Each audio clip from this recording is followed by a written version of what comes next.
Este será o nosso terceiro estudo sobre a obra de sustento próprio. Já tínhamos feito, há cerca de um ano atrás, 3 temas que abordámos com alguns destes aspectos. Deixamos aqui os links dos estudos anteriores. O assunto de hoje tem por título Madison, modelo e exemplo. E veio a pedido de alguns irmãos que estão na obra de sustento próprio e que se encontram com algumas dúvidas sobre a forma de realizarem esta obra designada por Deus. O Evangelho de Mateus, capítulo 18, exorta-nos e anima-nos ao nos falar o nosso Senhor Jesus Cristo, que onde estão 2 ou 3 reunidos em seu nome, aí se encontra Ele no meio de nós. No nosso estudo de hoje, usaremos alguns livros do Espírito de Profecia. Daremos particular atenção ao livro Spalding and Megan Collection. Usaremos também algumas obras com dados históricos sobre a escola de Madison. Voltando a falar do livro Spalding and Megan Collection, esta obra é uma coleção de cartas que a irmã White escreveu para estes 2 pastores. E estas cartas encontram-se neste livro com aproximadamente 673 páginas em inglês. Este livro aborda também cartas que a irmã White mandou tanto a presidentes quanto a pastores, líderes e missionários, desde 1890 até 1915, quando ela passou ao descanso. Então, estas cartas que estão escritas neste livro foram escritas pela mensageira do Senhor. Não são cartas escritas por homens, mas foram escritas pelo Espírito de Profecia. E vamos ver estar a utilizar também este pequeno livro, A Escola de Madison, do pastor Vance Ferrell, que é um historiador adventista. Vamos também utilizar alguns dados deste livro que nos vão ajudar a entender a história. Vamos apenas fazer um pequeno resumo da razão pela qual veio o sustento próprio. E muitos de nós sabemos que a Igreja havia feito dos líderes o seu Deus. Tinham dado demasiada autoridade aos homens e as linhas regulares estavam tão fechadas que já não conseguiam fazer outra obra se não fosse dirigida pelos homens. Deus enviou a mensagem por meio da profetisa para que rompessem essa linha regular e saíssem para o campo para pregar o Evangelho a todas as nações, tribos, línguas e povos, por meio das linhas irregulares. Esta foi a razão pela qual Deus permitiu que se levantasse a obra de sustento próprio, ainda no século XIX, dentro da Igreja Adventista do Sétimo Dia. Vamos agora ver, através da Bíblia, no Evangelho de João, no capítulo 4 e nos versículos de 21 a 24, onde uma mulher está a fazer uma pergunta a Jesus. Disse-lhe Jesus: Mulher, crê-me que a hora vem em que nem neste monte, nem em Jerusalém, adorareis o Pai. Vós adorais o que não sabeis, nós adoramos o que sabemos, porque a salvação vem dos judeus. Mas a hora vem, e agora é, em que os verdadeiros adoradores adorarão o Pai em espírito e verdade, porque o Pai procura tais que assim o adorem. Deus é espírito e importa que os que o adorem em espírito e em verdade. Vemos que aqui uma mulher está a pedir e a perguntar ao Senhor Jesus aonde deveria adorar. Alguns diziam que era em Jerusalém, outros diziam que era no lugar onde ela estava. Mas o Senhor Jesus respondeu que viria a hora em que não vais poder adorar neste lugar, que é Jerusalém, e tampouco vais poder adorar neste lugar onde tu vives. Cristo está buscando verdadeiros adoradores que o adorem em espírito e em verdade, Por isso, o Senhor Jesus, em Mateus capítulo 18 e versículo 20, diz-nos o seguinte: porque onde estiverem 2 ou 3 reunidos em meu nome, aí estou eu no meio deles. O que é que faz uma igreja ser possessão de Cristo? O Espírito de Profecia diz-nos também no livro de Atos dos Apóstolos, na página 10 e no segundo parágrafo seguinte: almas fiéis constituíram desde o princípio a igreja sobre a terra. Desde o princípio, Deus tem tido uma igreja. Desde o começo com Adão até ao nosso tempo. O Senhor sempre tem tido uma igreja. Continuemos a leitura. Em cada era teve o Senhor os seus vigias, que deram fiel testemunho à geração em que viveram. Essas sentinelas apregoaram a mensagem de advertência. E ao serem chamadas para depor a armadura, outros empreenderam a tarefa. Deus pôs estas testemunhas em relação de concerto com Ele próprio, unindo a Igreja da Terra à do céu. E a Igreja tem um propósito, e esse propósito nós nunca devemos esquecer. E podemos ler o propósito no mesmo livro de Atos dos Apóstolos, no capítulo 1 e no primeiro parágrafo. A Igreja é o instrumento apontado por Deus para a salvação dos homens. Por isso é que Deus nos constituiu uma Igreja. Foi organizada para servir e a sua missão é levar o Evangelho ao mundo. Essa é a missão da Igreja. Não é para a Igreja enriquecer, não é para o pastor enriquecer, não é para a Igreja se vangloriar. O único propósito é de dar a conhecer o único Deus verdadeiro e trazer almas para Ele. Por isso, nós necessitamos de estar sempre conscientes que esta é a razão pela qual Deus chamou o sustento próprio. Agora, vamos observar aqui que Madison, que foi levantada em 1904, é um modelo e exemplo para o sustento próprio. Estamos a ver aqui neste slide, na foto à esquerda, o barco Estrela da Manhã, no qual já fizemos menção no estudo anterior, e este barco foi construído pelo filho da mensageira do Senhor, e o seu nome era James Edson White. E este barco foi o primeiro barco missionário a ser construído pelo sustento próprio, ou seja, com o trabalho e com as poupanças do pastor Edson White. Para construir este barco, ninguém lhe deu nada, nem dízimos, nem ofertas. Ele utilizou todos os seus recursos para construir este barco. Com este barco, vamos constatar que ele saiu para pregar o Evangelho ao povo do Sul, que nessa época eram homens e mulheres de raça negra. E ele saiu tal como o apóstolo Paulo, como um missionário do sustento próprio. Em 1904, estava em companhia dele outros 2 homens que o estavam a apoiar, que era o pastor Edward Alexander Sunderland e o pastor Percy Magan, que foram os 2 que Deus chamou na companhia da mensageira do Senhor. E para quê? Para levantarem esta escola que vamos estudar hoje. Podemos observar na foto do lado direito a casa da plantação, a velha mansão, que foi aqui onde eles começaram esta escola de sustento próprio, Madison. Vamos observar aqui que nos diz nesta história de Madison.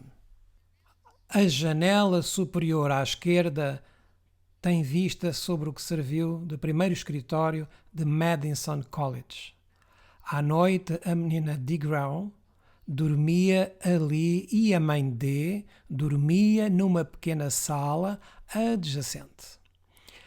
A sala lá embaixo foi a sala da primeira classe com a mãe D como professora. Os rapazes tinham estado no campo de milho todo o dia ao frio. Chegavam com as mãos muito gretadas e a mãe D misturava farinha de aveia e água e acalmava as mãos doridas antes do início dos trabalhos de aulas. Foi construída sob os fundamentos antigos. Foi aqui onde se iniciou a obra de sustento próprio, basicamente num terreno com uma escola. Mas este terreno e esta escola tinham uma igreja em que se congregavam 2 ou 3, tal como nos diz a palavra de Deus. Neste edifício era onde ministravam as aulas, era onde servia de habitação para dormirem e também era para se reunirem para efetuar cultos religiosos. Aí encontrava-se a igreja onde estavam 2 ou 3 reunidos. Vamos à palavra de Deus em 2 de Reis, capítulo 6, e vamos ler desde o versículo 1 até ao versículo 4. E disseram os filhos dos profetas a Eliseu: Eis que o lugar em que habitamos, diante da tua face, nos é estreito. Vamos, pois, até ao Jordão e tomemos de lá, cada um de nós, uma viga e façamo-nos ali um lugar para habitar. E disse ele: Ide. E disse serve-te de ires com os teus servos. E disse: Eu irei. E foi com eles, e chegando eles ao Jordão, cortaram madeira. Temos aqui Eliseu e os profetas construindo a escola missionária naquele tempo, de sustento próprio. E então com que material é que eles construíram? Com madeira. Esta escola de Madison também foi construída de madeira. E por que razão ela foi construída com madeira? Iremos ver mais à frente que quando esta escola foi construída, o plano original era que todos os recursos que chegavam ali fossem utilizados da melhor maneira, da sábia maneira de Deus, ou seja, da forma mais económica possível, para que assim não somente se centrasse tudo naquele lugar, mas para que daquele lugar saíssem mais missionários. Esta é a primeira e a maior função de cada igreja de sustento próprio. Ou seja, se tu estás a congregar numa igreja de sustento próprio, a primeira e principal função é fazer missionários que saiam para o campo, ou seja, não podemos ficar plantados num só lugar, numa só igreja, mas temos que sair para o campo para abrir outros lugares, outras igrejas em diferentes locais. Esta era a principal função de Madison. Vamos ler Romanos capítulo 15 e versículo 4. Porque todas as coisas que foram escritas anteriormente para nosso ensino foram escritas, para que pela paciência e consolação das Escrituras tenhamos esperança. E o livro O Grande Conflito, na página 343, no parágrafo 1, diz-nos o seguinte: A obra de Deus na Terra apresenta século após século uma surpreendente semelhança em todas as grandes reformas ou movimentos religiosos. Quando vamos ao livro O Grande Conflito, nós vamos encontrar a inspiração deste livro, que nos vai dizer que o golpe mais duro que Martinho Lutero deu à Igreja Católica não foi o de ter cravado as 95 teses na porta da igreja de Wittenberg, na Alemanha. Este não foi o maior golpe. O maior golpe que Martinho Lutero deu à Igreja Católica foi ele ter começado a levantar escolas protestantes e levantar verdadeiros protestantes. Vocês vão encontrar isto no livro O Grande Conflito. Dessas escolas saíam missionários para combater as heresias que existiam na altura ensinadas pela Igreja Católica. Por isso, no livro Estudos sobre Educação Cristã, do pastor Edward Sunderland, o pastor Sunderland usa um parágrafo do livro O Grande Conflito e aplica-o explicando o grande golpe que deram essas escolas. Quando chegamos a 1840, é-nos dito que essas escolas que Martinho Lutero tinha levantado e que eram escolas protestantes, quando chegou então o grande movimento adventista, dessas escolas saíram alguns a darem a mensagem milerita. Então, continua a dizer-nos aqui que os princípios envolvidos no trato de Deus com os homens são sempre os mesmos. Os movimentos importantes do presente têm o seu paralelo nos do passado e a experiência da Igreja nos séculos antigos encerra lições de grande valor para o nosso tempo. Então, o que mesmo que ocorreu no passado terá que se repetir no nosso tempo, na nossa geração. E nós observamos que no tempo de Eliseu já existia uma organização, aparentemente uma igreja, e essa igreja era o povo de Israel. Mas resulta então que Eliseu vai com outros profetas e levantam uma escola, e esta escola tornou-se conhecida como a escola dos profetas. E estas escolas, como já lemos anteriormente, foram levantadas com madeira. Vamos ver o capítulo 1 do livro A História da Escola de Madison, páginas 3 e 4, do pastor Vance Ferrell. Este livro vai ajudar-nos a diferenciar entre uma verdadeira escola de sustento próprio e uma verdadeira igreja de sustento próprio, de tantas que se têm levantado atualmente. Este livro realmente nos ajudará bastante.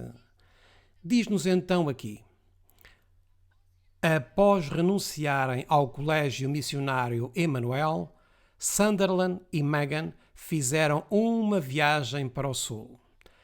A 1 de junho de 1904, chegaram a Nashville, no estado de Tennessee.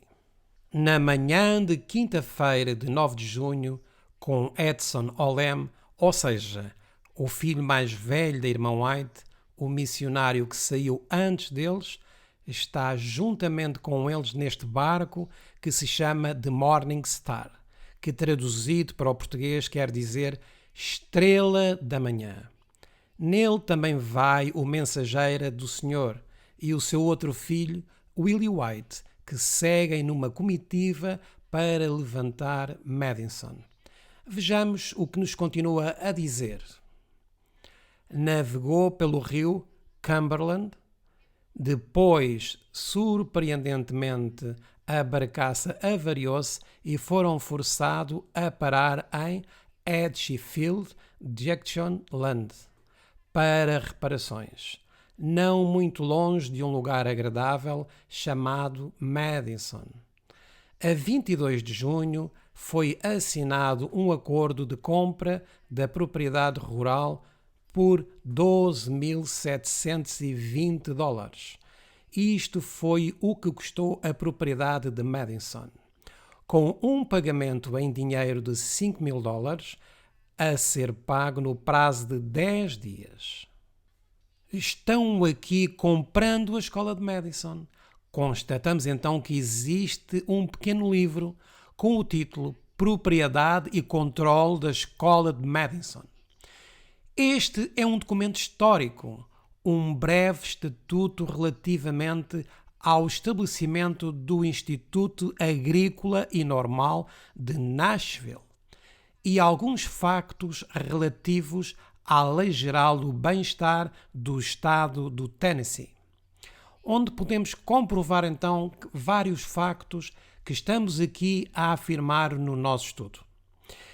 Com as tecnologias que hoje existem na internet para a tradução, todos aqueles que o desejam podem, no facto, traduzir para a língua portuguesa e assim podem comprovar o que nele está escrito e que apresentamos também aqui neste nosso estudo.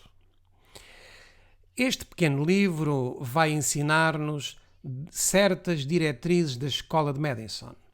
Ele foi publicado em 1914 e ainda encontrava-se viva a Mensageiro do Senhor.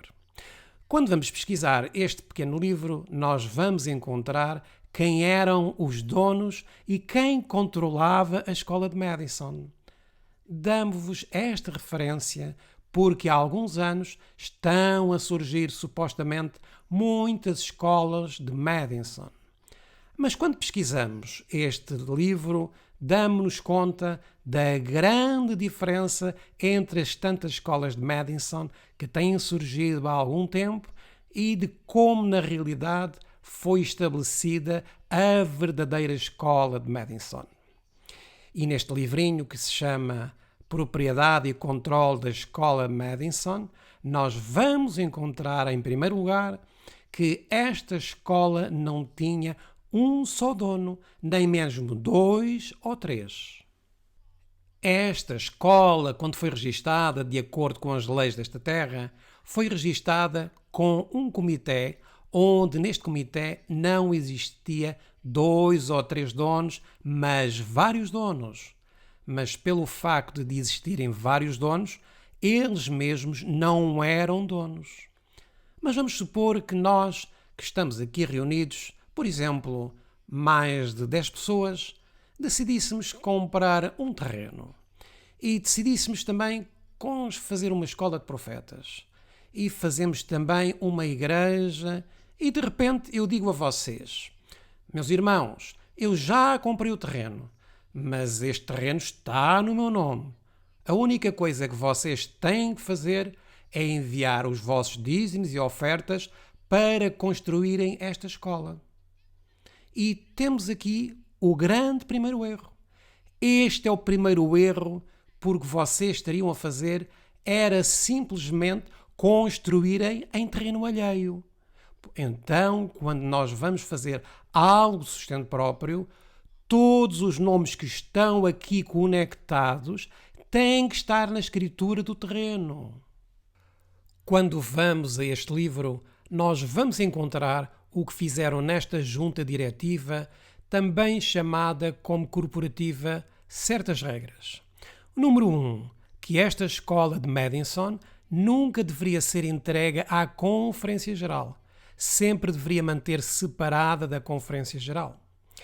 Número 2, que quando todos os membros desta junta falecessem, o último que ficasse teria que encontrar outros membros para substituir os membros falecidos desta junta. E com os mesmos princípios. Ou seja, apesar de na escritura desta escola aparecerem muitos donos, não era de ninguém. Ninguém poderia vender, ninguém poderia herdar, ninguém poderia requerer a sua parte para fazer o que quisesse. Por isso, lhes recomendamos a leitura deste livro. Somente vamos ler algumas partes e algumas páginas que têm na totalidade 14 páginas. E diz-nos aqui na primeira página o seguinte: do nosso lado esquerdo temos a página original em inglês que traduzimos para o português. O Instituto Agrícola e Normal de Nashville foi criado no outono de 1904, na propriedade de 400 acres, perto da estação de Madison, a cerca de 14 km da cidade de Nashville, Tennessee.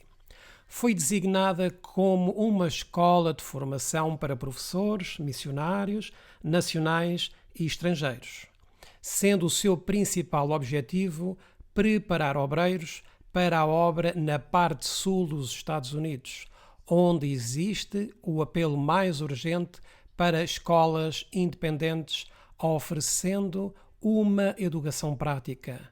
Os promotores deste empreendimento eram um grupo de homens e mulheres que tinham dado a sua vida à causa da educação cristã e cujos corações tinham sido tocados pelo que tinham ouvido e visto das necessidades dos atrasados e analfabetos, principalmente nos distritos montanhosos do Sul. Então, qual era a primeira missão de Madison? A de formar professores missionários, tanto nacionais como estrangeiros. Esta era a primeira missão. Então, qual é a nossa primeira missão como igreja de sustento próprio? Preparar missionários nacionais e estrangeiros. Aonde devem estar a preparar-se estes professores e missionários? Aqui diz-nos, nas escolas independentes e, em princípio, nas igrejas independentes, onde não haja o círculo de reis e príncipes. Escolas independentes ou livres, onde, se o Espírito Santo nos envia para abrir igrejas em outros campos, iremos, com a direção do Espírito Santo, onde haja necessidade, onde estejam os que não têm conhecimento, diz-nos aqui, atrasados e analfabetos. É aí onde temos que ir buscar estas novas almas. Continuemos a ver o que diz o texto. Os apelos comovedores da Sra. Ellen White a favor das áreas negligenciadas do Sul tinham sido um fator importante para despertar o interesse destes irmãos e irmãs em dar este passo. E ela encorajou-os a assumirem o fardo que agora repousava pesadamente sobre os seus corações.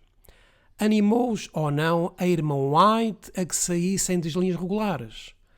Sem sombra de dúvida. E porquê que ela os animava? Qual era a obra que eles iriam fazer? Iriam pregar o Evangelho. Durante a sessão da conferência da Lake Union em Berry Springs, em maio de 1904, a Sra. White disse dos irmãos Sunderland e Megan: várias vezes, mesmo antes de começarem a trabalhar em Berry Springs, esses irmãos expressaram o seu fardo pelo trabalho no Sul. O seu coração está lá. Qualquer pessoa que comece a trabalhar no Sul tem de saber de antemão que irá travar uma dura batalha. Quando Deus nos manda abrir um campo noutro lugar, devemos estar conscientes que iremos travar uma dura batalha. Vamos começar com um, talvez com dois, e será uma batalha dura. Por isso, nós, na nossa igreja, devemos estar a educar os nossos membros a serem missionários de sustento próprio.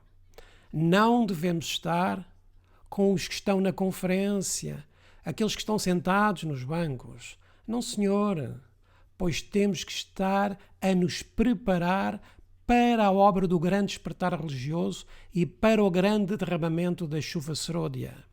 É-nos dito aqui: o trabalho lá deveria estar mais avançado do que está agora. Devemos encorajar os homens que lá vão e apoiá-los com a nossa fé, com as nossas orações e com os nossos meios. Agora vamos ler aqui, nesta mesma palestra, a Sra. White disse: Deus olhou com prazer para estes irmãos, uma vez que eles lutaram através das dificuldades que tiveram de encontrar aqui. Agora o trabalho chegou a um ponto em que podem ir trabalhar para outro lado. Escreveram que tinham um fardo de trabalho no Campo do Sul. Há ali muito espaço para eles. Eles precisam de mais obreiros, precisam de professores escolares, precisam de dirigentes. Temos esperado e orado para que os homens realizem a obra lá. E estamos felizes por Deus ter aberto o caminho para estes homens trabalharem naquele campo. O plano original destes irmãos para a sua obra no Sul era ir para algum lugar tranquilo nas Carolinas ou no Tennessee Oriental e lá comprar com o seu próprio dinheiro uma pequena propriedade rural e desenvolver lentamente uma obra de autossustento próprio. Este é o plano original. Neste plano original, como já vos mencionamos, estava a irmã White, estava Edward Sanders, estava Percy Magan, estava Edson White, estava William White, estava o pastor Stephen Haskell, estava o que havia sido presidente da Conferência Geral anteriormente, George Butler, mas que agora tinha entendido que o que ele estava a fazer no passado estava errado e se tinha unido então a eles no sustento próprio. O mesmo presidente da Conferência Geral andava agora com eles e não somente isso. O mesmo presidente antigo da Conferência Geral, aliás, manteve-se ali até à morte da irmã White. E este mesmo presidente da Conferência Geral apoiou esta obra. Vejamos o que é que nos continua a dizer a nossa história. Desejavam avançar com a obra sem pedir ajuda financeira. Depois de chegar em Nashville, a senhora Ellen G. White, o pastor W. C. White e alguns dos obreiros que já estavam no Sul juntaram-se a eles na sua visita de inspeção. Quando a irmã White soube o que tencionavam fazer, disse-lhes que havia o perigo de subestimar a obra a fazer e aconselhou vivamente que se comprasse uma grande propriedade rural e se elaborasse planos mais amplos para a escola. Quando a despesa de um grande lugar foi apresentado como objeção, ela disse que os homens de posses dariam uma ajuda generosa.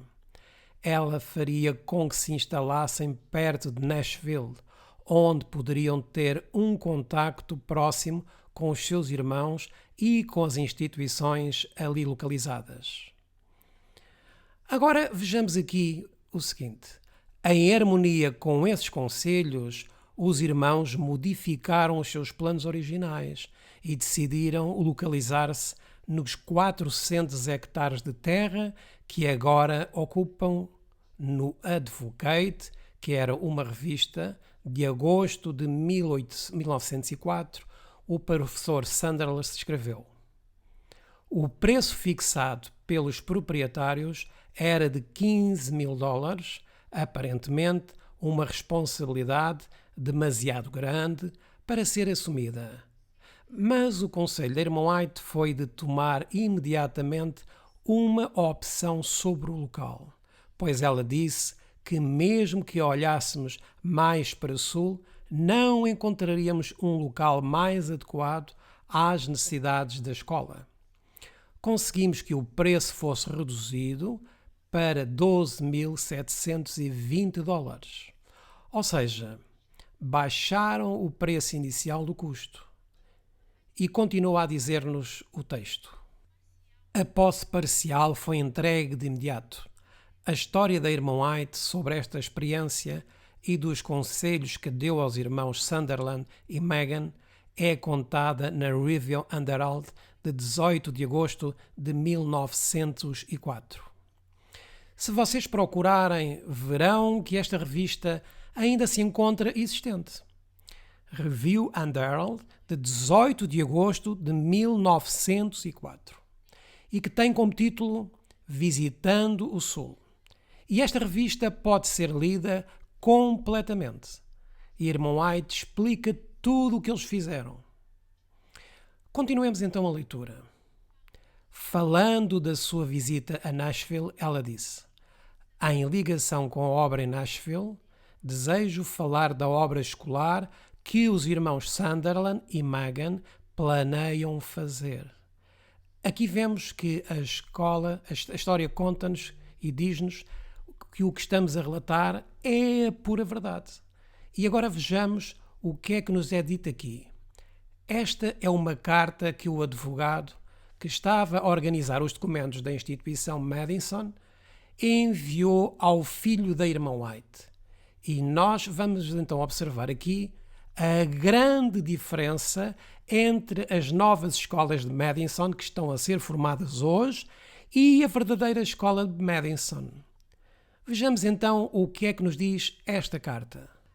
Meu caro senhor, recebi uma carta do professor Percy T. Magan, de 22 de outubro de 1907, propondo-me 6 perguntas relativas ao Instituto Agrícola e Normal de Nashville. E foi-me pedido que lhe respondesse. Presumo que você tenha uma cópia da carta do professor Magan para mim, abrangendo as 6 perguntas. E agora vejamos o que nos é dito aqui. É correto afirmar antecipadamente que todas as corporações constituídas ou organizadas neste Estado sem fins lucrativos ou que lucrem por parte dos interessados, tais como igrejas, colégios, escolas, organizações religiosas, associações missionárias de fraternidade, feiras, parques, etc., são todos abrangidos pelos artigos do nosso Código sob o título de Corporações para o Bem-Estar Geral e não para o lucro. Todas estas corporações são regidas pela mesma lei. Em tais corporações não há capital social e, portanto, não há acionistas. Os membros de tais corporações são como muitos indivíduos, cada um tendo um voto na gestão e controle dos seus assuntos. A propriedade da corporação é conferida à entidade corporativa e nenhum membro individual, como tal, tem qualquer interesse financeiro na propriedade. Vemos que aqui está a dizer-nos que a Escola de Madison foi formada como uma entidade corporativa, onde não existem capitais sociais e muito menos acionistas. Ou seja, se eu investir o meu dinheiro nesta escola, eu não poderei receber desta escola a porção do meu dinheiro investido. Esta escola não foi fundada para obter lucro. Vamos continuar a ler. Portanto, por que é que Madison é diferente de todas as Madisons que se estão a levantar atualmente? Portanto, nenhum membro pode dar, vender, legar ou conceber a qualquer outra pessoa qualquer parte da referida corporação, nem com o falecimento de um membro qualquer interesse na corporação desse descendente para os seus herdeiros legais ou parentes mais próximos.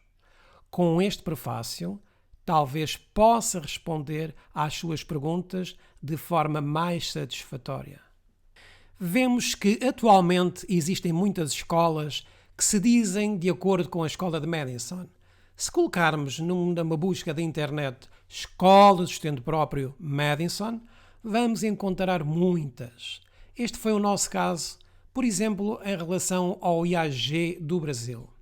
Demos-nos conta de que esta escola e ministério dito do sustento próprio está apenas no nome de 3 pessoas e que é uma total contradição ao que foi delineado na escola original de Madison. Esses sócios do IAG são os proprietários do mesmo ou existe um império no meio de uma única pessoa? De qualquer das duas formas, isto está contrário ao plano original designado por Deus. No dia em que estes donos ou dono do IAG quiserem vender todo este império às custas de dízimos, ofertas e doações dos irmãos, todo este património ficará para os proprietários do IAG. Ou no dia em que algum deles venha a falecer, com um testamento ou não, os herdeiros legais poderão requerer parte destes bens. E se esses herdeiros resolverem vender todo este bem, todos os dízimos, ofertas e doações enviados serão perdidos. Por isso é que a verdadeira escola de Madison não tinha somente 1, 2 ou 3 donos, nem pertencia a várias pessoas. Era uma entidade corporativa que passava de uma cooperativa a outra cooperativa para que seguisse o plano original e com os estatutos bem definidos que temos estado a ver. Esta forma incorreta de criar escolas de Madison, com 1, 2 ou 3 proprietários, serve simplesmente para enriquecer os donos desses bens. Por isso, quando nós vamos à verdadeira história de Madison, vamos então entender muitos erros que muitos têm cometido atualmente. Mas a palavra de Deus diz que o meu povo perece por falta de conhecimento. Pode ser que alguns tenham cometido estes erros na ignorância, mas também muitos se aproveitam da boa vontade dos irmãos que desconhecem como se deve administrar todos os recursos através de uma comissão de diversas pessoas fidedignas. Vamos continuar a ler este documento. É o Instituto Agrícola e Normal de Nashville, em qualquer sentido, propriedade privada de Edward Sunderland, Nellie H. Drilon, M. Bessie de Ground, Percy T. Magan ou de outros incorporadores, a Sra. Ellen White, o pastor S. N. Yaskell e o pastor George Butler, cada um ou de todos eles. Não é um facto que esta corporação está organizada ao abrigo da Lei Geral do Bem-Estar do Estado do Tennessee, segundo a qual quase todas as escolas, igrejas, hospitais e associações benevolentes de todos os nomes e naturezas estão organizadas?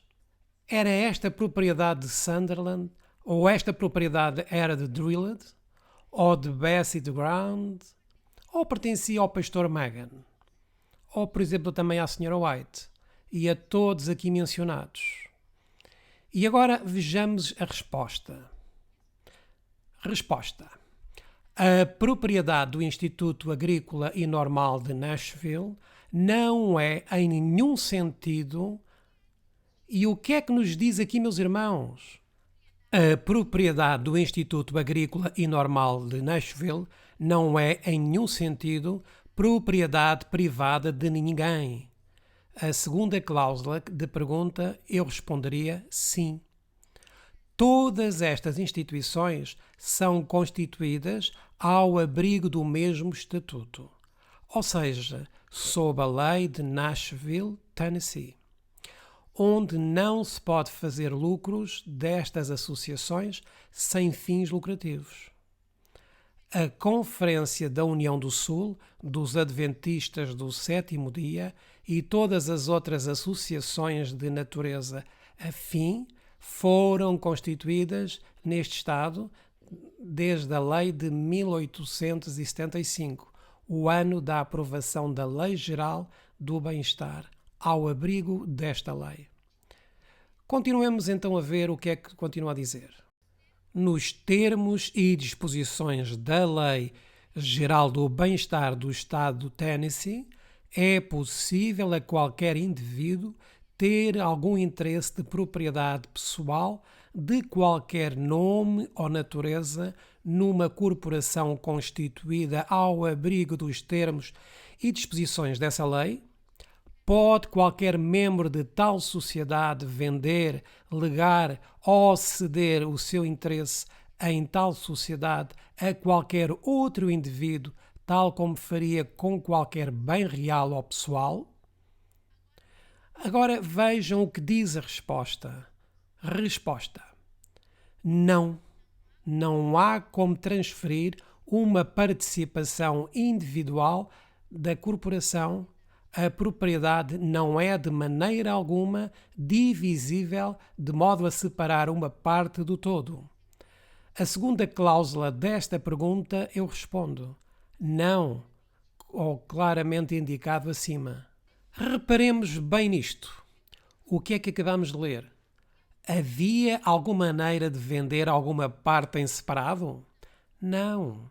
Supõe-se ser de sustento próprio e supõe-se que esteja a seguir as mesmas características de Madison. Não poderá ser separada de um todo.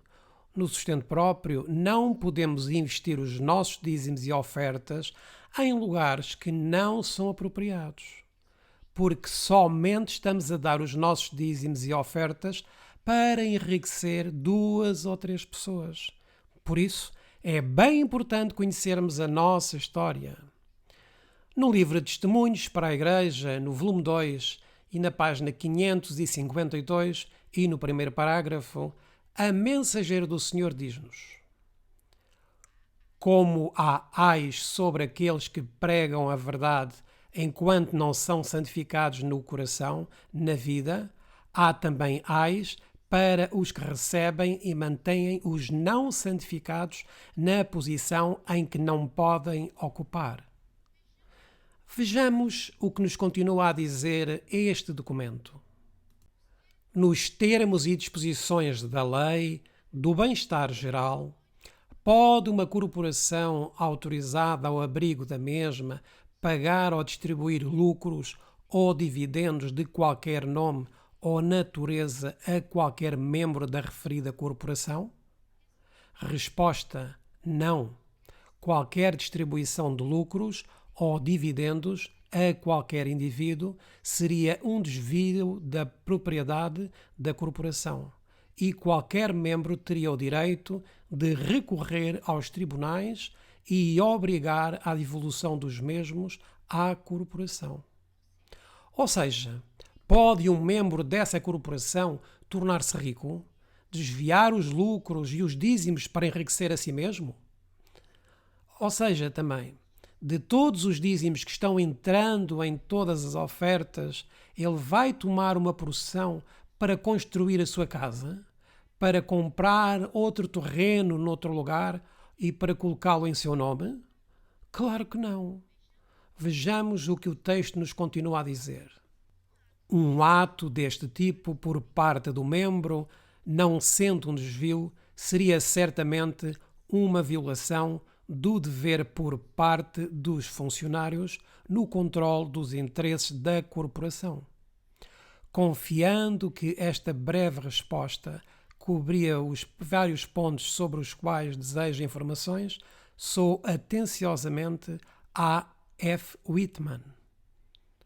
Por isso, lhes dizemos, meus irmãos, que é extremamente importante que nós conheçamos bem a nossa história passada e saibamos aquilo que estamos a fazer. Continuemos a ler. Durante a 4ª sessão bienal da Conferência da União do Sul, realizada em Nashville, Tennessee, de 9 a 19 de janeiro de 1908, foi nomeado um comitê composto pelo pastor K. C. Russell, juiz Cyrus Simons e W. A. Wyckoff, para investigar os estatutos e a propriedade do Instituto Agrícola e Normal de Nashville. Vamos ler a parte sublinhada de amarelo. Que todo o dinheiro e propriedades pertencentes à referida corporação pertencem à corporação e não aos fundadores ou ao Conselho de Administração. A primeira parte que estamos a ver é uma parte que muitos pastores não gostam de pregar e que muitos grupos de sustento próprio também não gostam de pregar. É que é uma parte que muitos pastores desejariam manter enterradas para que os seus enganos não sejam descobertos. Aqui temos a evidência, aqui temos a história. E vejam o que é que nos continua a dizer a história. Que os fundadores desta sociedade sejam constituídos por lei ao primeiro Conselho de Administração para efeitos de gestão da sociedade. Em caso de morte destes fundadores, os constituintes da corporação têm um direito de eleger outro conselho de administração para efeitos de gestão da instituição. Nenhum bem ou dinheiro pertencente à corporação pode, de forma alguma, descender para os herdeiros ou representantes dos fundadores em caso de falecimento. Esta corporação é organizada para fins educacionais e religiosos, ensinando a doutrina da Igreja Adventista do Sétimo Dia. As propriedades e dinheiro pertencentes à corporação devem ser utilizados para os fins para os quais a instituição foi organizada.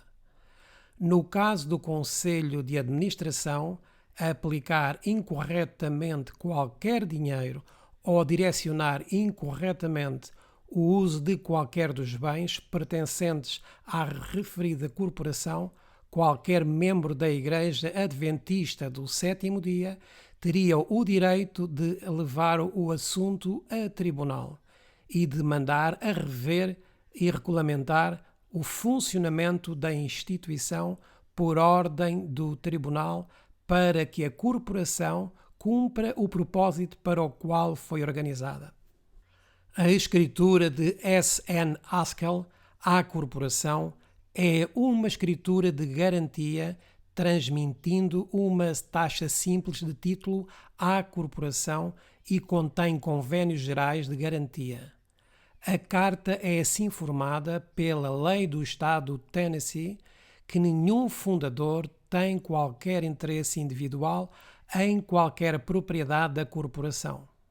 Ouvimos ou lemos as declarações de A. F. Whitman, advogado da Ordem dos Advogados de Nashville, e declaramos que a sua interpretação da lei está correta. Tudo isto é respeitosamente apresentado. Então, diz-nos aqui que, em caso da morte destes fundadores, os constituintes que direito tinham de eleger outro conselho de administração. Vamos ver que este primeiro conselho de administração foi conhecido como os 7 pioneiros do arco-íris. Voltemos ao slide anterior. Mas quando os fundadores deste conselho, diz aqui, falecerem, qual era o segundo passo a seguir? Elegerem outro conselho de administração, com o propósito de administrarem a instituição. Ou seja, não pode ser vendida porque não pertence a ninguém e tem que continuar no mesmo plano com o qual foi estabelecido. Nenhuma propriedade ou dinheiro pertencente à corporação poderia ser herdado. Tudo era para a obra e, por isso, não pertencia a ninguém, nem a nenhum herdeiro. Esta instituição está organizada com fins educativos e religiosos. E aqui vem outra parte importante. Para ensinar o quê? As doutrinas da Igreja Adventista do Sétimo Dia. Este é outro ponto. Muitos estamos a apoiar certas escolas de Madison, mas que têm diferentes doutrinas da estabelecida originalmente pelos pioneiros e a mensageira do Senhor. Se formos à história, verificaremos que todos os fundadores da escola de Madison eram verdadeiros adventistas e historicistas, ou seja, mantinham-se na sã doutrina. Por isso, nós hoje não podemos apoiar as igrejas de sustento próprio com estas falsas escolas. E vejamos o que nos continua a dizer aqui. As propriedades e dinheiros pertencentes à corporação devem ser utilizados para os fins para os quais a instituição foi organizada. Para que foi então organizada Madison? Qual era o primeiro ponto de Madison? Preparar missionários, e missionários dependentes ou autossuficientes? Autossuficientes, porque existem muitas escolas que estão a formar missionários, mas sabe o que é que fazem nessas escolas? Esses missionários aprendem somente a serem pedintes, tal como no caso do IAG, que passa o tempo a pedinchar. Esses estudantes missionários aprendem apenas o que o seu diretor, Silverine Kuhl, faz o tempo todo, pedir e pedir para a construção do seu império. Mais parecem em Ayur do Edir Macedo. Isto não tem nada a ver com o sustento próprio. Vamos agora ver neste slide. Aqui podemos observar os que estão neste documento. Perfil dos pioneiros da escola de Madison.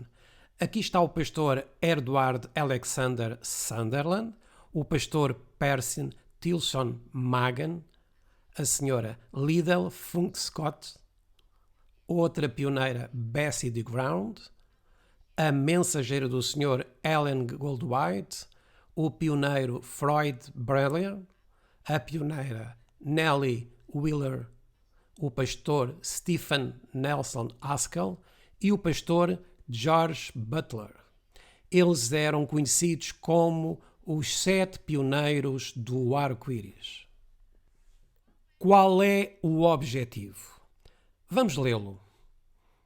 É o objetivo de estabelecer esta escola para correlacionar a educação intelectual, física e espiritual.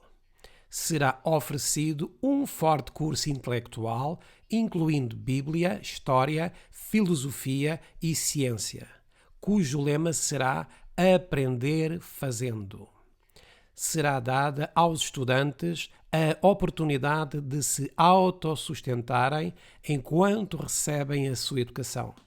Uma visão de como podem tornar-se obreiros cristãos de sustento próprio quando deixam a escola.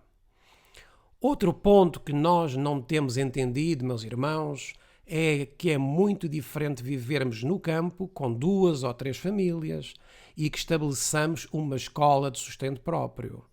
A escola de sustento próprio é com o único fim de preparar médicos missionários que saiam para o campo. Este é o objetivo. Continuemos a ver o texto.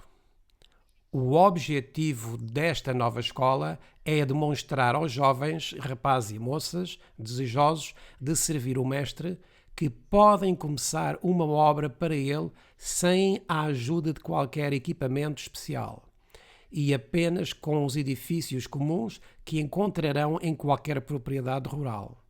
É nossa oração que esta escola possa ser um fator determinante no desenvolvimento da autoconfiança e da obra missionária de sustento próprio. Aqueles que a fundam fazem-no sem a promessa ou a garantia de qualquer ajuda específica ou qualquer salário definido de qualquer fonte. Qual era o propósito de Madison? Formar obreiros de sustento próprio. Agora temos aqui uma passagem da irmã White. A escola em Madison não só educa no conhecimento das Escrituras, mas dá uma formação prática que permite ao aluno sair como missionário de sustento próprio para o campo para o qual é chamado. Estes princípios devemos aplicá-los às igrejas de sustento próprio, porque ao mesmo princípio, nas nossas igrejas devemos estar a educar aos membros da igreja a prepararem-se para serem missionários de sustento próprio. Todos os membros podem ser professores. Cada sábado, um membro deve passar a escola sabatina. Todos os membros podem pregar. Todos são diretores. Todos são alunos. Todos são membros. Aqui, a carga não deve ser colocada só num pastor e o pastor encarregar-se de tudo. E depois termos diretores de escola sabatina, diretores de jovens, etc. Aqui não existem diretores. Aqui todos somos iguais, porque quando saem ao campo, todos devem conhecer como dar estudos bíblicos, organizar uma igreja e como trabalhar com os irmãos. E isto é o que iremos ver agora como trabalhava Madison. Continua a dizer o texto. Nos seus tempos de estudante, é-lhe ensinado a construir de forma simples e substancial, a cultivar o solo e a cuidar do armazenamento. Todas estas coisas são de grande valor educativo. A isto junta-se o conhecimento de como tratar os doentes e cuidar dos feridos. Esta formação para a obra médico-missionária é um dos grandes objetivos para os quais qualquer escola pode ser estabelecida.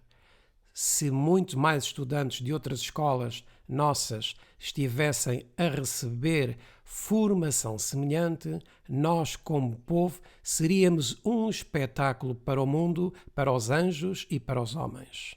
A mensagem seria rapidamente levada a todos os países e agora as almas em trevas seriam trazidas para a luz. Aos responsáveis em Washington e outros centros. Vejamos como foi construída Madison. O edifício principal da propriedade, antiga casa de plantação, tinha sido construído com toros de cedro com mais de 100 anos de idade e mais tarde foi revestido com tabacos e rebocado no interior. A fachada tinha uma grande varanda ao estilo das mansões do sul. Isto serviu como primeira sala de aula, como local de encontro durante o dia e como dormitório à noite, até que outros edifícios fossem construídos. Como é que foi construída a Escola dos Profetas de Eliseu? Com madeira, como já vimos lido. E como é que foi construída Madison? De madeira. E poderiam tê-la construída de alvenaria? Certamente que sim. E Eliseu também poderia ter construído a sua escola de profetas de alvenaria? Provavelmente. Mas por que é que a construíram de madeira? Porque é o mais económico. Como é que devem ser construídas as escolas na atualidade? Do material mais económico que possa ser encontrado. Não despendendo milhares de euros ou dólares num edifício. Porque quê? Porque com estes milhares de euros poderiam construir mais edifícios em diferentes lugares, não desbaratando o dinheiro assim num só lugar para satisfação do ego e orgulho dos proprietários destas escolas. O programa de estudo-trabalho. Eles tinham um programa de estudo e trabalho. Vamos agora ver quais eram os ofícios que eram administrados em Madison. Temos aqui esta foto da Escola de Madison de 1904 e temos aqui uma jovem que ingressou em Madison para aprender a ser missionária. E reparem todos os ofícios que se ensinavam em Madison. Será que as novas escolas de Madison estão a ensinar os ofícios que vemos aqui? Eram 31 ofícios ao todo.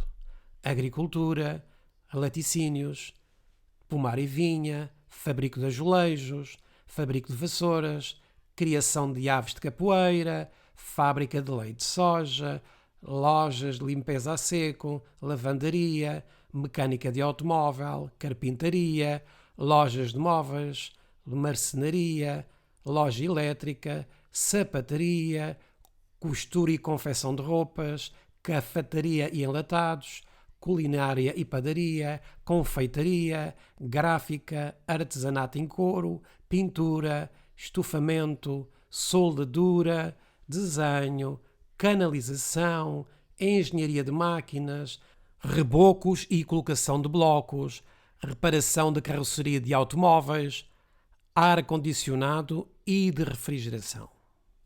Todos estes ofícios se ensinavam na escola de Madison. Todos estes são ofícios que vão ensinar os missionários a serem de sustento próprio. Tinham classes de Bíblia, como já lemos, e isto era o principal. Bíblia e ofícios. E porquê? Para que quando o missionário saísse para o campo, ele pudesse ser autossustentável ou de sustento próprio. Aqui temos o que era produzido em Madison. Produtos confeccionados. Temos aqui a irmã Driller. Aqui um grupo de jovens jardineiros. Temos aqui também Sunderland, Nellie Driller e Linda Scott. Um grupo de estudantes de Madison com o pastor Sunderland, membros das classes de 1915. Vejam como vestiam as moças enfermeiras. Escola de Madison, 1915, quando a irmã White ainda se encontrava viva. Oficina de carpintaria. Mulheres a trabalhar na tecelagem. Obreiros jovens na gráfica a fazerem livros para colportagem. Do que eles escolhiam, eles se alimentavam. Trabalhadores na vinha. Algumas publicações impressas em Madison. Colhendo dos produtos da terra para sustentarem-se e confeccionarem produtos para se autossustentarem. Aqui estão as moças em sua classe de economia doméstica. Professores e alunos na aula de botânica. Rapazes a trabalharem na agricultura. E assim era como se mantinha Madison. Eles tinham um programa de estudo. E nós, como igreja de sustento próprio, devemos ter também um programa de estudo.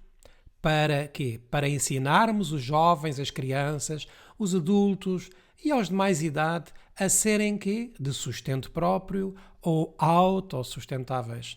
Para que quando saiam para o campo, saibam como estabelecerem igrejas ou grupos, como dirigir estes grupos e, por sua vez, ensinarem aos irmãos a como levantarem a obra noutros lugares.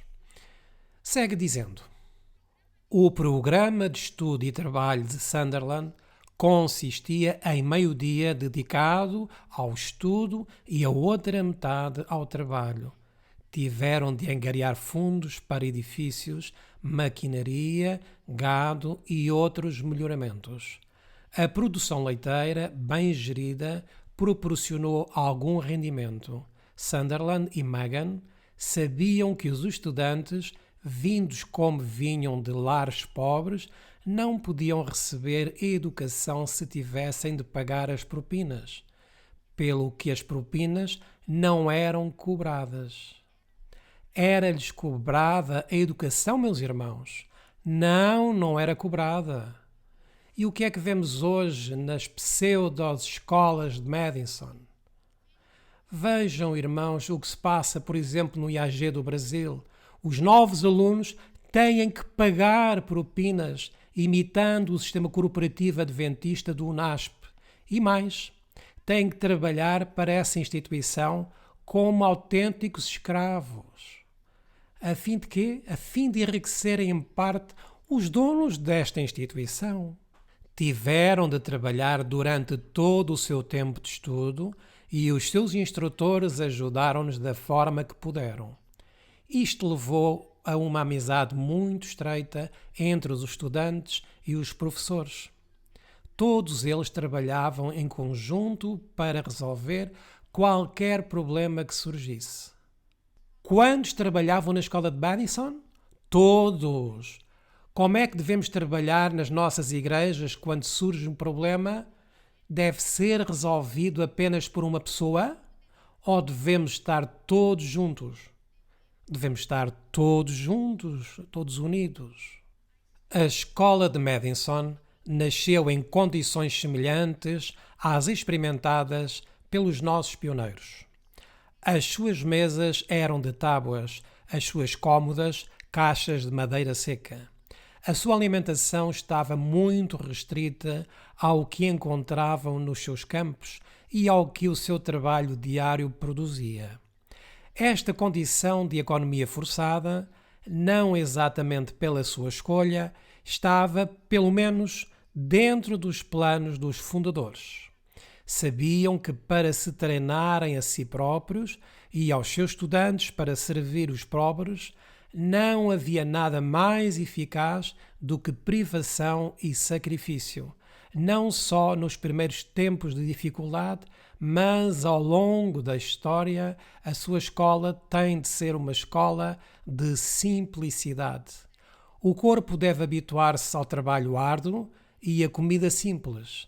As rédeas da mente devem ser amarradas em autocontrole e propósito correto.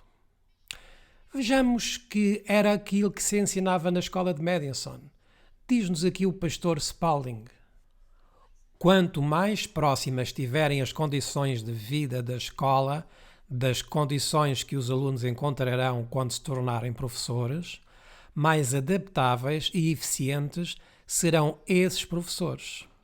Nenhum aquecimento a vapor, nenhuma luz elétrica nos edifícios, nenhuma maquinaria complicada e cara, nenhuma abundância de alimentos importados eram apropriados para os homens e mulheres que se estavam a treinar para servir nas montanhas. Sunderland acreditava que 2 princípios básicos da escola eram: número 1, devemos ter muito cuidado a que ministérios podemos apoiar com os nossos dízimos e ofertas. Porque se têm levantado muitas escolas de Madison, como já vos dissemos, por isso devemos confirmar se essas escolas de Madison foram levantadas com os princípios da escola original. Se não for assim, é melhor com os nossos dízimos e ofertas comprarmos livros, comprarmos folhetos, comprarmos bíblias e saiamos ao campo e distribuamos estas literaturas. Se nós vemos um médico missionário que anda de porta em porta levando a verdadeira mensagem, é melhor enviarmos os nossos dízimos e ofertas a este médico missionário, ao invés de o enviarmos para apenas 2 ou 3 pessoas que irão construir um edifício ou mais que ficará no nome deles e no terreno que estará também no nome deles somente e que está em desacordo com o estabelecido. E no dia em que lhes interessar, vendem esses bens e assim esse dinheiro ficará mal investido. Se nós vemos um pastor que está a pregar a mensagem e nós observamos que ele está a distribuir livros, juntemo-nos com ele para que assim distribuam mais livros. Por isso, nós devemos sempre ter cuidado. Vejamos o que nos é dito aqui. Sunderland acreditava que 2 princípios básicos da escola era tornar que os estudantes fossem esforçados e autossustentáveis. Se queremos elevar homens como o apóstolo Paulo, ele diria: devemos ensiná-los a serem autossuficientes. Outro princípio importante era o de uma economia rigorosa e persistente. À medida que a escola crescia, em vez de se construírem edifícios grandes, caros e bem equipados, os novos edifícios eram pequenos, simples e baratos. Desta forma, os professores e os estudantes puderam construí-los e os estudantes, quando saíram da escola, estavam bem preparados para desenvolver edifícios semelhantes. Ou seja, se nós ensinarmos os estudantes a como levantar edifícios modestos, mais adiante eles saberão como levantarem igrejas de sustento próprio. Se ensinarmos os estudantes a construir uma escola de madeira, quando o estudante sair da escola, ele irá saber fazer uma escola. Mas agora imaginemos que para levantarmos um posto de avançada, nós necessitássemos de milhares de dólares ou euros. Quando o estudante saísse da escola, onde creem vocês que ele iria tentar agarrar tanto dinheiro para fazer uma obra como fez o seu professor? Estamos a dar-nos conta dos ensinamentos que os jovens de hoje estão a ter? Por isso, quando eles saem desses ministérios, saem com os mesmos ensinos de que foram educados e saem para fazer exatamente o mesmo. Vejamos o que nos continua a dizer aqui. Outro princípio foi o plano de estudo 1. Cada aluno desenvolvia uma disciplina principal, matéria, a qual dedicava 3 horas por dia de aulas e 3 horas de preparação para as aulas. Assim, durante uma única estação, os estudantes cobririam as disciplinas uma após a outra em vez de se ocuparem de várias disciplinas simultaneamente. Durante as restantes horas do dia, o programa de trabalho dava aos alunos instrução e a experiência no trabalho prático. Por isso é que a cada irmão que se está a levantar num grupo de sustento próprio, nós lhes dizemos que a escola de Madison tinha a interpretação historicista pioneira. E isto é de extrema importância, meus irmãos, ter a interpretação historicista dos pioneiros. E na escola de Madison, eles próprios que ensinavam. Se nós vamos convidar alguém para pregar na igreja em que nos congregamos, devemos primeiramente compartilhar a mesma fé do convidado, a mesma interpretação, o mesmo espírito, porque senão a única coisa que estamos a trazer é apostasia no nosso meio.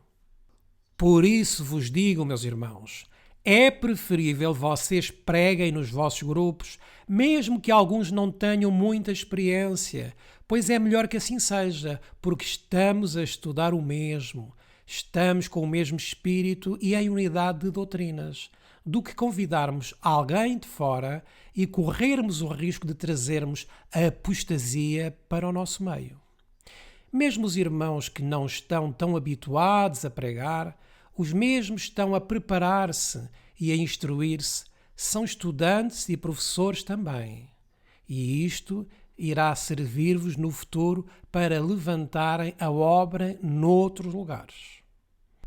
Cada aluno estava gradualmente rodando de uma linha de trabalho para outra até receber formação completa no cuidado e manipulação de alimentos, aves de capoeira, jardinagem, laticínios, construção de edifícios e outros. Outro princípio era o do autogoverno. No início de cada outono, Sunderland reunia em conjunto os estudantes e os professores e iniciava um conselho autogoverno. Este grupo, conhecido como Corpo Unido, tornou-se o braço legislativo da escola. Sunderland lia as regras que tinha extraído anteriormente de uma carta da mãe Ellen White. As regras que governam a sala de aulas devem, quanto possível, representar a voz da escola. Todo o princípio nelas envolvido deve ser posto diante do estudante de tal maneira que ele possa convencer-se de sua justiça, assim ele ressentirá a responsabilidade de fazer com que as regras que ele próprio ajudou a formular sejam obedecidas. Quem governava Madison era governada por todos, como um corpo unido em comum acordo. Todos os membros da Igreja de sustento próprio devem ser um só corpo. O corpo unido tornou-se uma das características mais fortes e únicas do caráter distintivo da escola. Quando os estudantes deixavam Madison, já tinham experiência prática não só no trabalho prático e no conhecimento de livros, mas também na forma como deveriam governar-se. O corpo diretivo em Madison não era o corpo docente ou o conselho de um presidente. De onde vinham fugindo os que vieram trabalhar em Madison? Vinham fugindo deste poder hierárquico em que havia um presidente, uma junta diretiva e um governo. E por isso, quando chegaram a Madison, decidiram cortar com isso e fazer agora um autogoverno, todos juntos. Não um só presidente, nem uma junta diretiva. Todos somos membros desta junta. O corpo diretivo em Madison não era o corpo docente ou conselho de um presidente, mas sim de toda a família escolar reunida em sessão, chamada de Corpo Unido. Trabalhando em conjunto neste grupo, estudantes e professores faziam as suas regras em conjunto, aplicavam a disciplina, planeavam novas melhorias e planificavam os vários departamentos da escola. Apenas os assuntos que exigiam a utilização de recursos eram levados ao Conselho de Administração. Uma noite por semana era reservada para o encontro do Corpo Unido. Vejam como se autogovernavam. Como é que nós devemos governar-nos na obra do sustento próprio, meus irmãos? Isto é o que necessitamos. Por isso, vamos ler no livro de Efésios, no capítulo 2 e no versículo 20 a 22. Edificados sobre o fundamento dos apóstolos e dos profetas, de que Jesus Cristo é a principal pedra da esquina, no qual todo o edifício, bem ajustado, cresce para templo santo no Senhor, no qual também vós, juntamente sois edificados para a morada de Deus em espírito. Nós devemos ter cuidado com que ministério apoiamos, que escola de médici apoiamos. Se estão com o que está escrito, se estão de acordo com a história, de acordo com os ensinamentos e de acordo com o que foi estabelecido. As nossas igrejas de sustento próprio devem ter cuidado a quem convidam, devem conhecer o que ensinam e que pregam, e que se está de acordo com o historicismo, a Bíblia e o espírito de profecia. Nossas igrejas de sustento próprio devem estar educando cada membro da igreja para ser médicos missionários, mesmo que não tenhamos um terreno ou uma propriedade rural. Não podemos deixar de lado os princípios. Pois mesmo através das nossas igrejas, podemos estar a trabalhar para sermos médicos missionários. Sairmos a dar as boas novas do Evangelho. Nós devemos estudar por nós mesmos, de onde viemos, para onde vamos. Devemos pedir para que Deus nos ensine como a uma criança e não dizermos que não necessitamos da educação de Deus. Devemos fazer tudo de forma simples, sem vanglória. Devemos ter cuidado para não misturarmos o santo com o profano. E, finalmente, Deus, por meio do seu Espírito Santo, vai dirigir a cada um de nós para nos guiar para realizarmos a obra onde haja necessidade. Nestes ministérios que têm recebido tantos milhões de dólares e euros, que continuam a enriquecer-se, alguns deles não estão satisfeitos em seu estado ou região. Criam, tal como o IAG do Brasil, filiais em África e na América do Sul, com a sua central no Brasil. Isto é uma cópia hierárquica da Conferência Geral dos Adventistas Corporativos e de Roma. Isto nada tem a ver com a Madison original. A escola de Madison estava completamente independente em todos os sentidos da Conferência Geral da altura.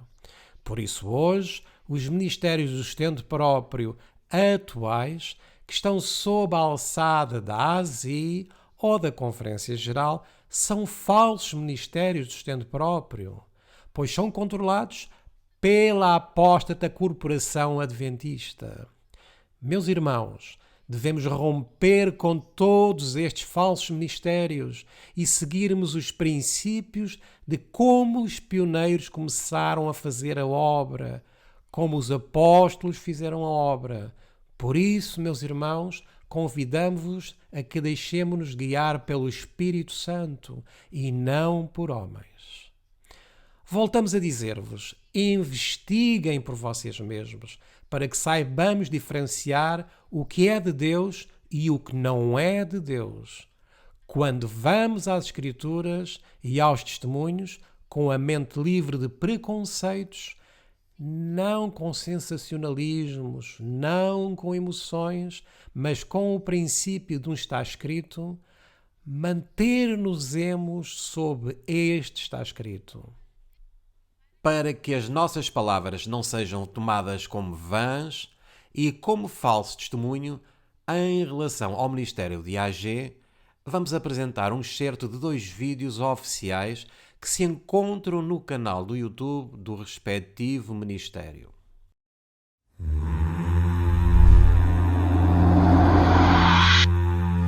Olá, graça e paz. Eu sou Domingos Delgado Agostinho, obreiro leigo, missionário da Verdade Presente e coordenador do IAG em Angola. Queremos que o Ministério de Sustento Próprio IAG, Instituto de Agricultura e Evangelismo, é um instrumento levantado por Deus e tem correspondido às exigências e às responsabilidades dadas pelo próprio Deus no sentido de avançar com a obra na expansão das 3 mensagens angélicas. Este mesmo ministério tem a sua sede no Brasil, cujo coordenador geral é o irmão Silverino Kuhl, como muitos já conhecem, e tem a sua forte atuação neste referido país, mas a sua influência e suas ações se sente por quase toda a América do Sul. Não desejamos ficar pura e simplesmente no trabalho neste campo, mas o IAG decidiu expandir a ação da obra missionária para outros campos, como por exemplo em África, mais concretamente em Angola. Temos o desejo de construir um instituto de treinamento missionário para receber obreiros de diferentes países da América do Sul, concretamente Brasil, Chile, Argentina e não só, para que tenham a oportunidade de vir fazer a missão em África, em particular em Angola. O Domingos Delgado, que é o coordenador do IAG Angola, como vemos no excerto deste pequeno vídeo, ele mesmo confirma que o IAG de Angola tem a sua sede no Brasil e cujo coordenador-geral é o Silverino Kuhl. Informa-nos também que o IAG Brasil lança as suas garras para quase toda a América do Sul. Isto é uma autêntica violação à obra do sustento próprio, de fazer filiais com uma sede tal como existe na Conferência Geral Corporativa, controlando ao seu belo prazer as suas filiais, tanto a nível doutrinário como económico. Isto não é de perto nem de longe o modelo da escola de Madison, mas sim uma hierarquia católica romana. Domingos Delgado, tal como o seu chefe, Silverino Kuhl, têm ideias e projetos megalómanos, pois pretendem construir um instituto de treinamento em Angola, tal como ele o diz, para receber obreiros de diferentes países da América do Sul, Brasil, Chile, Argentina, etc. Mas que contrassenso fazer um instituto em Angola para receber obreiros da América do Sul, quando no próprio Brasil o IAG já investiu milhões de dólares numa instituição para a formação de obreiros. Vamos ver o segundo vídeo para vermos quais os objetivos que este ministério tem para com os novos conversos na mensagem dos 3 anjos.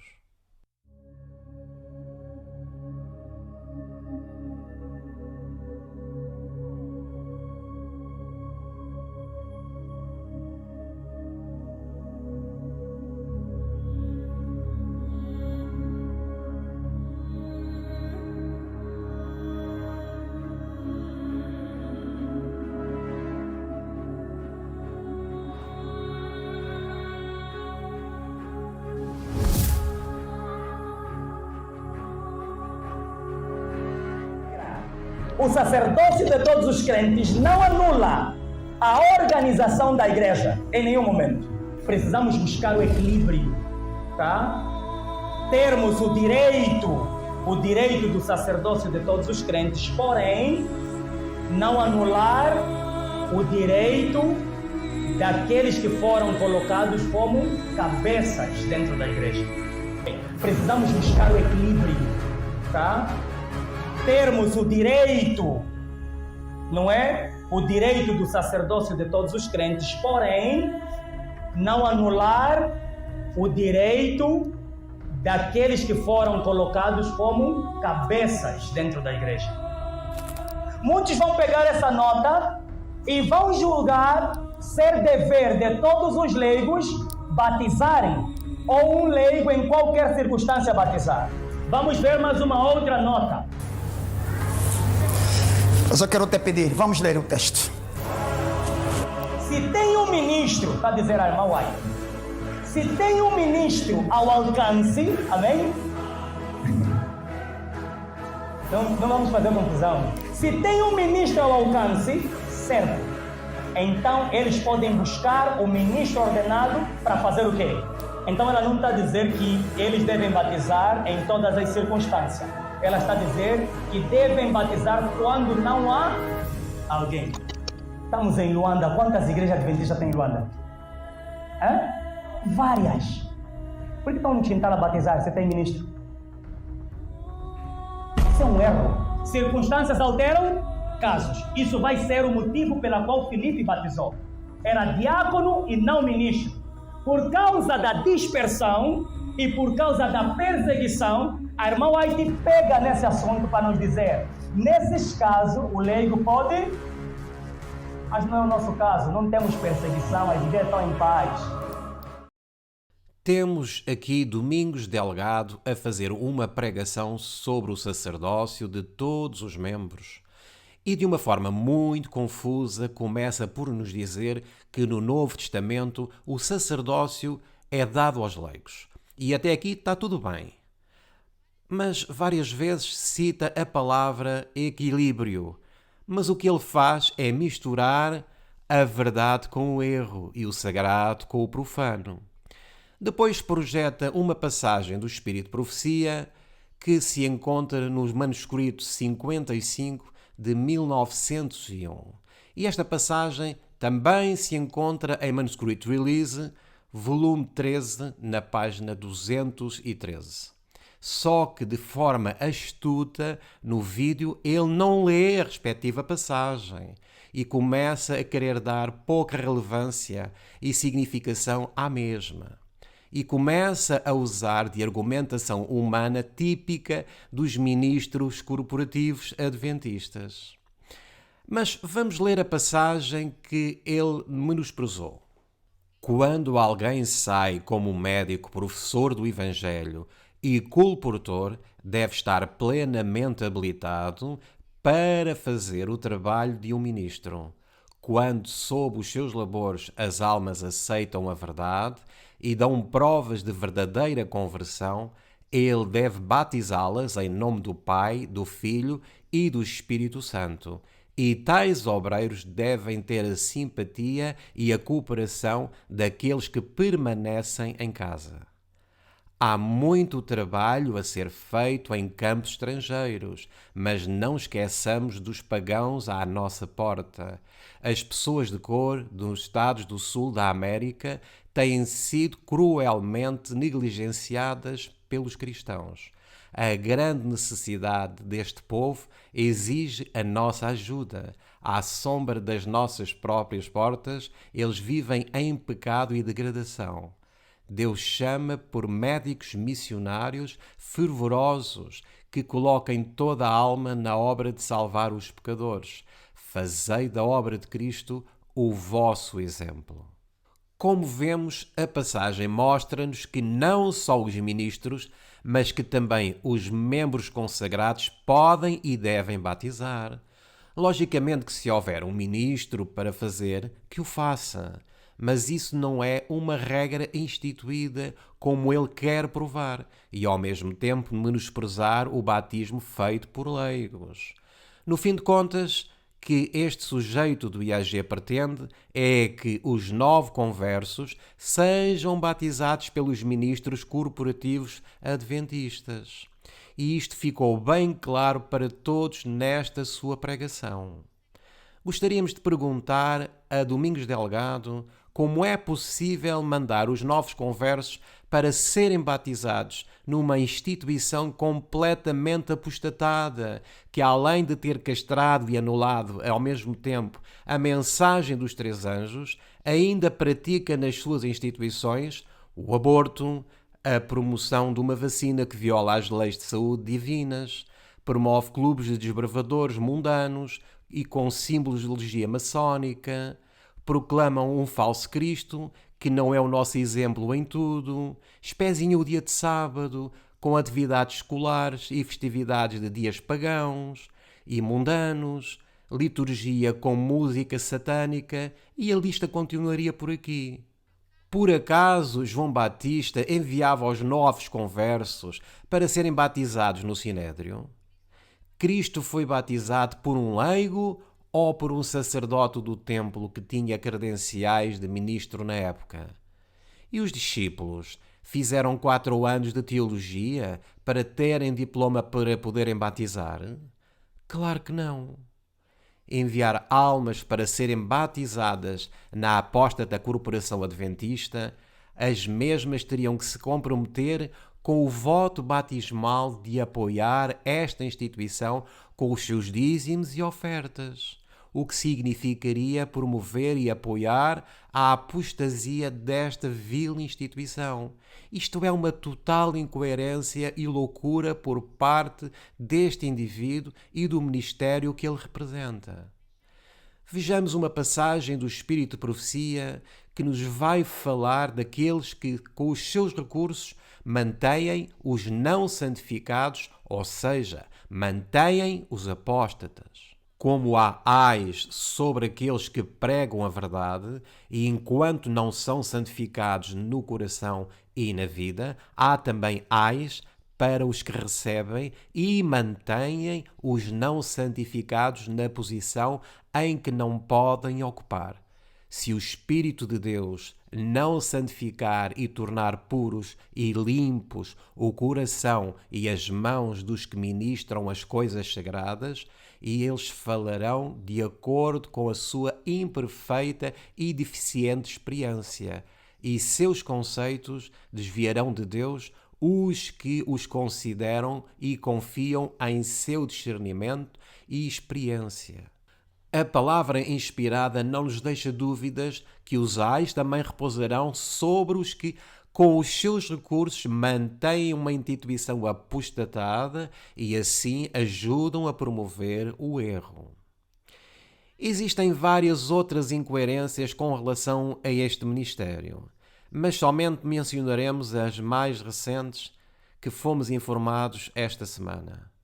O mesmo tem cerca de 6 anos de existência e até ao momento nunca tinha promovido a lição da escola sabatina da Corporação Adventista.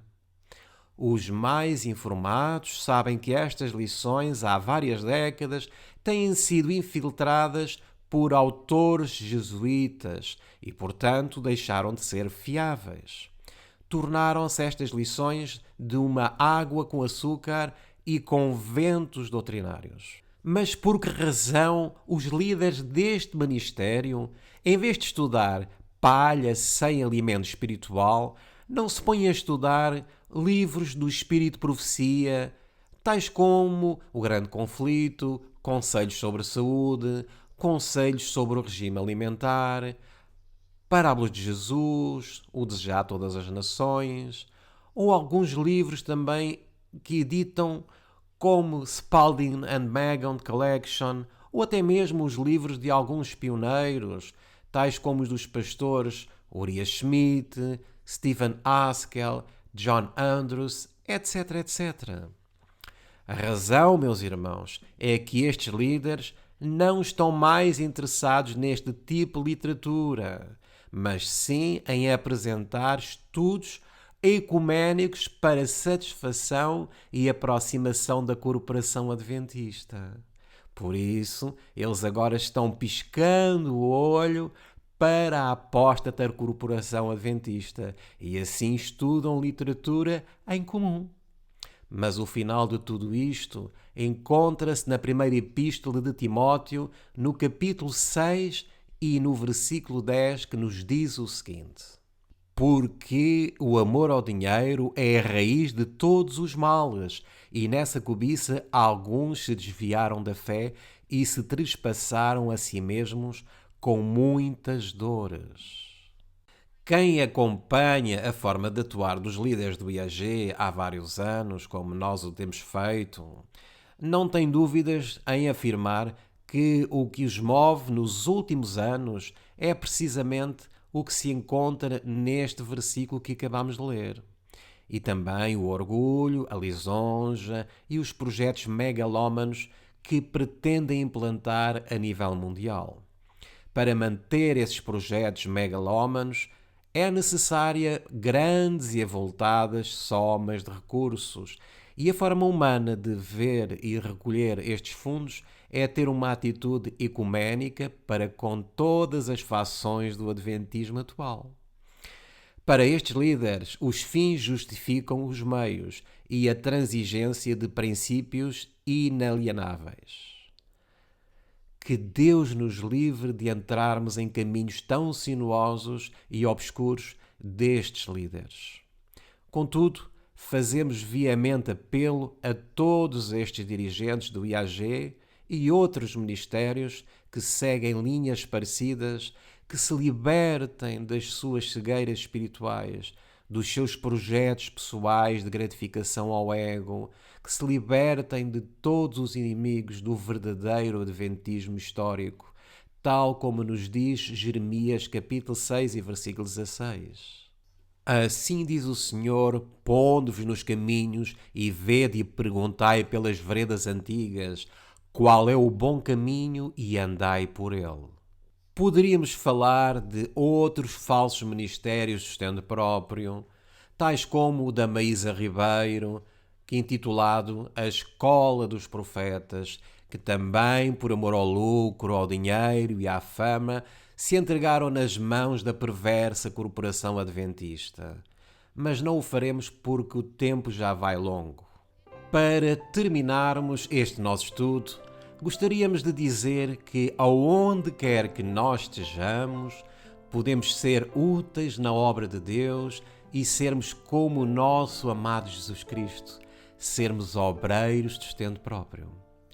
Que saiamos, que preguemos, que sejamos humildes, ajudemos os necessitados e sigamos apoiando esta linda obra de pregação desta linda mensagem. Para todos aqueles que desejam ter todos estes slides em PDF e também de outros temas que já abordámos sobre a obra de sustento próprio, solicitem-nos estes mesmos estudos através dos contactos que deixamos no final desta apresentação.